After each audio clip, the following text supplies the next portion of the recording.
Now in view menu, Wireshark के view menu में हमारे पास main tool bar, filter tool bar, status tool bar. अगर हम चाहते हैं कि हमें मेन टूल बार यानी कि तमाम ग्राफ जिस तरह के यहाँ पे शो हो रहे हैं इस तरह के तमाम ग्राफ शो हो तो हम मेन टूल बार पे टिक कर लेंगे।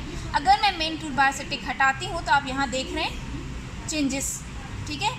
दोबारा देखिएगा, मैं अगर यहाँ टिक लगाती हूँ तो ये मेरे पास मेन आ रहा है। और से देखिए यहाँ पे कैप्चर ये बार है जिसमें हम स्टेटस या कोई भी रिक्वायर्ड लिंक कॉपी पेस्ट कर सकते हैं। ये हमारे पास तमाम ड्राइव्स है और ये हमारे पास करंट जो डेटा आ रहा है उसका ग्राफ शो हो रहा है, ठीक है, करंटली। सो अगर मैं व्यू मेन्यू में यहाँ पे मेन हटाती हूँ तो मेरे पास मेन का ऑप्शन चला जाता है, ठीक है। देन दोबारा मेन का ऑप्शन आ गया। Filter tool bar, filter bar मैंने हटा दिया, फिल्टर बार हट गया, ठीक है। Then status bar, status bar दोबारा आ गया, ठीक है। स्टेटस नीचे शो हो रहा था वो दोबारा आ गया। देन फुल स्क्रीन करना है, फुल स्क्रीन हो जाएगा। F11 से भी आप कर सकते हैं। अगर फुल स्क्रीन से दोबारा वापस आना हो तो हम एस्केप दबा देंगे। Full screen, escape, full screen को यहाँ से हटा दें दोबारा। देन पैकेट लिस्ट, ये जब हम काम करेंगे तब हमें पैकेट लिस्ट की ज़रूरत पड़ेगी तो हम इस ऑप्शन को पैकेट लिस्ट, पैकेट डिटेल और पैकेट बाइट्स इन तीनों ऑप्शन को ज़रूर याद से इसको टिक करना है। बिकॉज अगर हम ये टिक हटा देते हैं तो हमारे पास ना तो पैकेट की डिटेल आएगी, ना पैकेट की लिस्ट आएगी और ना ही उसके जो रिक्वायर्ड बाइट्स हैं वो शो होंगे।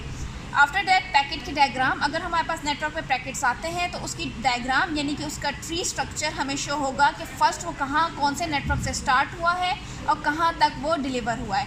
देन टाइम डिस्प्ले फॉर्मेट, ये तमाम वो फॉर्मेट है कि हमारे पास टाइम किस तरह से डिस्प्ले होगा। जैसे डेट एंड टाइम आप देख रहे हैं यहाँ पे ऑप्शन हमारे पास एयर है। जो भी पैकेट होगा या जो भी वर्किंग होगी उसमें जो रिकॉर्ड्स आएंगे उस रिकॉर्ड्स की डेट किस तरह मेंशन होगी, उसका टाइम किस तरह मेंशन होगा, ठीक है। और मतलब सेकंड आपको चाहिए नहीं चाहिए, obviously we need the seconds कि कितने सेकंड में ये हुआ है। आप अक्सर देखते होंगे जब भी हमारे पास कोई विक्टिम होता है तो विक्टिम में एक एक सेकंड की रिपोर्ट इम्पॉर्टेंट होती है कि इतने सेकंड में ये काम हुआ था, इतने सेकंड में ये काम हुआ था। सो जब हम लोग फॉरेंसिक रिपोर्ट लेने जा रहे होते हैं तो हमें डेट, टाइम और तमाम एक एक सेकंड के लिहाज से उसकी समरी रिक्वायर्ड होती है, उसकी रिपोर्ट रिक्वायर्ड होती है। सो हम इसको सेकंड के लिहाज से टिक करेंगे। एंड ऑटोमेटिक के ऑप्शन पे अगर आप टिक करते हैं तो जब भी हमारे पास कोई पैकेट्स आते हैं तो ऑटोमेटिकली वो अपनी डिज़ायर्ड प्रॉपर्टीज़ एक्सेप्ट कर लेता है और वो हमारे पास शो हो जाती है। देन नेम रेजोल्यूशन, किस तरह का फिज़िकल एड्रेस चाहिए, नेटवर्क एड्रेस चाहिए। फॉर एग्जांपल अगर मैं नेम रेजोल्यूशन से रिजॉल्व फिज़िकल एड्रेस को टिक हटा देती हूँ तो जो भी मेरे पास यहाँ पे फिज़िकल एड्रेस लोकल का बनेगा या जो हमारे पास दूसरे नेटवर्क का बनेगा वो शो नहीं होगा। जैसे TCP IP एड्रेसेस वो हमें शो नहीं होंगे।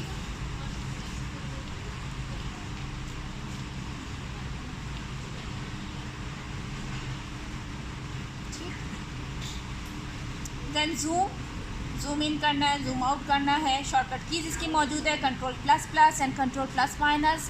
देन एक्सपेंड, सब्ट्रैक्ट, कोलैप्स, जब हमारे पास डेटा आएगा तो उस लिहाज से हम ये वर्किंग कर सकेंगे। एक्सपेंड करना है, कोलैप करना है, मीन्स के जिस तरह यहाँ पे मेरे पास ये तमाम लोकल ड्राइव्स दी हुई हैं। अक्सर आप देखते होंगे कि माई कंप्यूटर में जाके एक ड्राइव के ऊपर क्लिक करते हैं तो उसके फर्दर फोल्डर्स ट्री स्ट्रक्चर में आपको शो हो जाते हैं। सो अगर आप चाह रहे हैं कि लोकल ड्राइव के अंदर कितना डेटा आया हुआ है वो फर्दर आपको शो हो तो आप इसको ओपन करते हैं। और अगर आप शो जिस तरह अभी यहाँ पे है फर्दर मुझे फोल्डर शो नहीं हो रहा है तो मैंने कोलैप्स बंद किया हुआ है।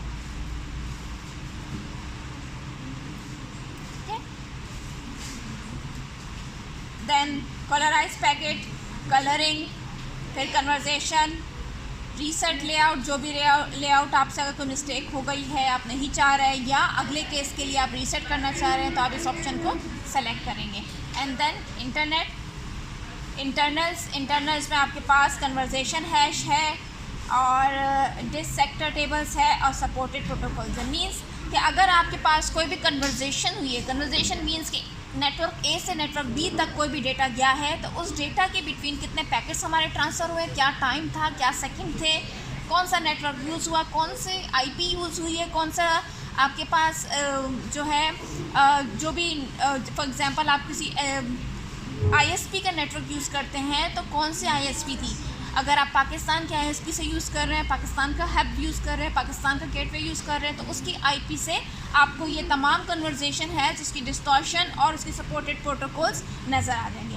So this was a view menu, ये हमारे पास व्यू मेन्यू था, pop down menu. Next video में हम गो और बाकी मेन्यूज़ डिस्कस करेंगे। Thank you. गो मेन्यू आज हम डिस्कस करेंगे।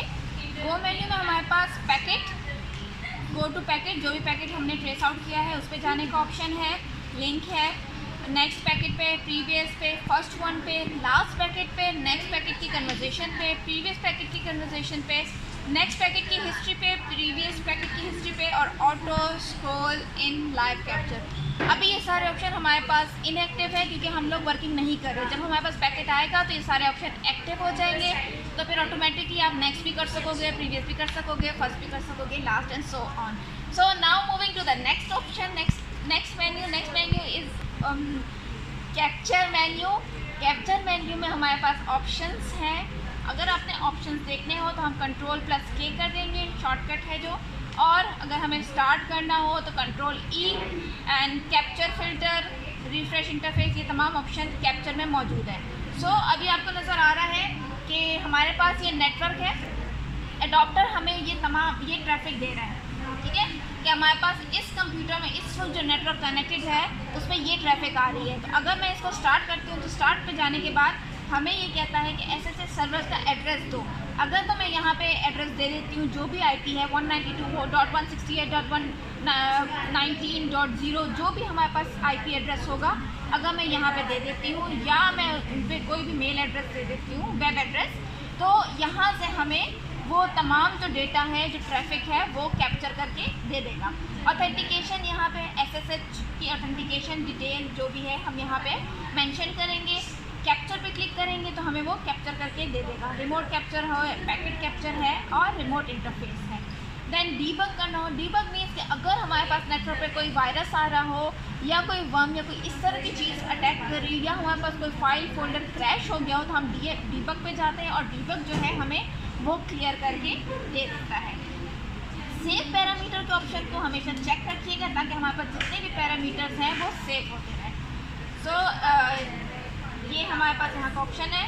अगर मैं यहाँ पे जो नेटवर्क ट्रैफिक आ रही है इसके ऊपर माउस लेके जाती हूँ तो आप देख रहे हैं एड्रेसेस आ रहे हैं मेरे पास। एड्रेस में मेरे पास 1.127.0.0 मीन्स के IP एड्रेस भी मेरे पास यहीं पे मेंशन है, प्लस हमारे पास जो एड्रेस का जहाँ से ट्रैफिक आ रही है वो भी यहाँ पे हमें मेंशन कर रहा है। मैं इसके ऊपर डबल क्लिक करती हूँ तो ये स्क्रीन ओपन हो जाती है। अभी स्क्रीन पे कोई ट्रैफिक, कोई पैकेट हमने कैप्चर नहीं किया, वहाँ कोई लोड नहीं है, तो इसलिए ये हमें कुछ दिखा नहीं रहा। अगर मैं यहाँ पे इसको भी ये कहती हूँ, ये हमारे पास ऑप्शन है कि रीस्टार्ट करें कैप्चर को, आप देख रहे हैं थोड़ी देर के लिए ब्लिंक करता है और रीस्टार्ट होता है। स्टॉप करती हूँ तो स्क्रीन हमारे पास आ जाती है और ये ऑप्शन देता है कि नो पैकेट ट्रेसर, क्योंकि हमारे पास कोई भी नेटवर्क पे लोड नहीं आया। और क्या था कैप्चर, हम कहाँ से कर रहे थे, gitlab.com, वायरशार्क की वेबसाइट से ये सारा कुछ ट्रैफिक हो रहा था। और नेटवर्क कौन सा कनेक्टेड है, वाईफाई कनेक्टेड है। ट्राई टू स्विच मोड, ये मोड स्विच करने का हमें कह रहा है कि हम मोड स्विच करेंगे। देन हमारे पास अगर नेटवर्क अच्छा चलेगा तो ये हमारे पास ट्रैफिक भी सही तरह से देगा। अगर मैं यहाँ पे किसी लोकल ड्राइव पे क्लिक करती हूँ तो भी हमें ये ऑप्शन दे रहा होता है और हम उस पर जाके जो भी हमारे पास कैप्चर है लोड, यहाँ पे अगर मैं कोई भी एड्रेस देती हूँ C ड्राइव का, D ड्राइव का, किसी भी नेटवर्क का, तो वहाँ से मुझे पूरे पैकेट ट्रेस आउट करके ले आएगा। देन ये तमाम आइकन्स हैं, ये कैप्चर का था। मैं इसको स्टॉप करती हूँ। एडाप्टर, USB, ये तमाम सारे ऑप्शन हैं। एनालाइज मेन्यू जो है हमारे पास मोस्ट इम्पॉर्टेंट मेन्यू है, क्योंकि अगर हम डिजिटल फॉरेंसिक की बात कर रहे हैं तो एनालाइज के जो जितने ऑप्शन इसमें दिए हुए हैं, जो पॉप डाउन मेन्यू में ऑप्शन जितने दिए हुए हैं, ये सारे ऑप्शन हमारे बहुत काम के हैं। सो इसमें हम डिस्प्ले फिल्टर और एक सेकंड पॉज, डिस्प्ले फ़िल्टर, इस पर क्लिक करते हैं तो ये हमारे पास एक मेन्यू ओपन हो जाता है। इसमें देखिए हमारे पास तमाम IPs और IPv4 भी बता रहा है, IPv6 भी बता रहा है, TCP का, नॉन DNS का, जो भी ऑप्शन हमारे पास नेटवर्क में है, इवन के ईथरनेट के ऑप्शन भी ये हमें दे रहा है। अगर हम चाहें तो हम ईथरनेट का भी डेटा ले सकते हैं। अगर आपको किसी भी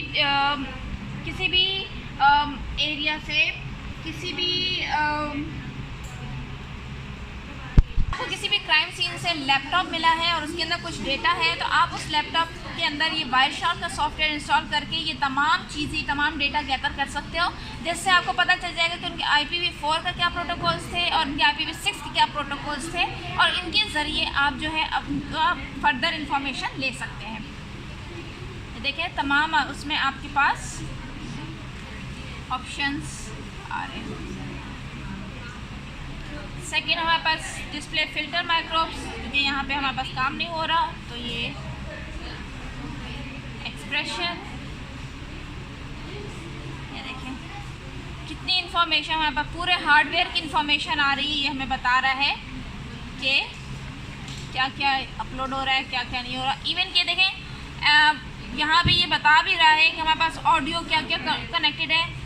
एंड्रॉयड डीबग ब्रिज भी हमारे पास यहाँ पे इंस्टॉल है, क्योंकि मोबाइल तो कनेक्ट होता होगा ऑब्वियसली, तो ये तमाम इन्फॉर्मेशन वहाँ से कैप्चर कर रहा है। फ़िल्टर अप्लाई करना चाहे तो ये तमाम ऑप्शन दिए हुए हैं। Prepare as filter, conversation filter, ठीक है, ये सारे ऑप्शन हमारे पास मौजूद हैं। बस हमें क्या चाहिए कि जिस वक्त हम काम कर रहे हो क्राइम सीन से, हमें कोई भी चीज़ मिली है, कोई डेटा, कोई लैपटॉप, कोई मोबाइल, तो हमें उसे उसी हालत में सेव रखना है ताकि हम ये तमाम डेटा जो है अच्छे तरीके से रिकवर कर सकें। Then enable the protocol, decode, reload, और ये तमाम ऑप्शन है जो हम ले सकते हैं, ठीक है। ये हमारे पास जो एक्सपर्ट इन्फॉर्मेशन है, इधर पूरे जो भी हमने डेटा एंटर किया होगा उसकी समरी यहाँ पे आ जाएगी, हो जाएगा। Thank you.